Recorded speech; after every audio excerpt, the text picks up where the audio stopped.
Hello दोस्तों, प्रणाम। कैसन बाड़ी अपने सब? उम्मीद है अपने सब अच्छा होखम। और छठी माता के एगो सुंदर सा गीत सुनवैले। गीत कैसन लगे थे कमेंट करके कमेंट बॉक्स में जरूर बताएं। चैनल के लाइक शेयर सब्सक्राइब करम।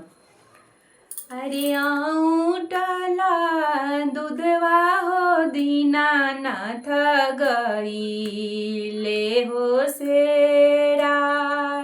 अरे आऊटला दूधवा हो दीनानाथ गईले हो सेरा। अरे कहाँ बीतवला सूरज बाबा भैले अति हो देर। अरे कहाँ बीतवला सूरज बाबा भैले अति हो दे।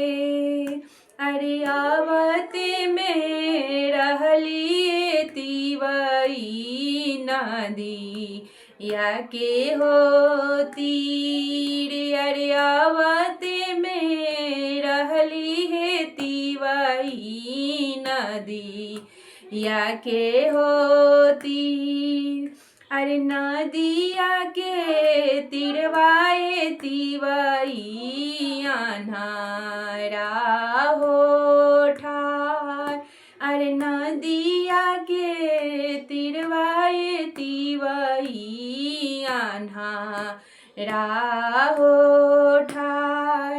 अरे अन्हारा के नैना हो देते भैले अति हो दे। अरे अन्हारा के नैना हो देते भैले अति हो दे। अरे आऊटला दूधवा हो दीनानाथ गईले हो से।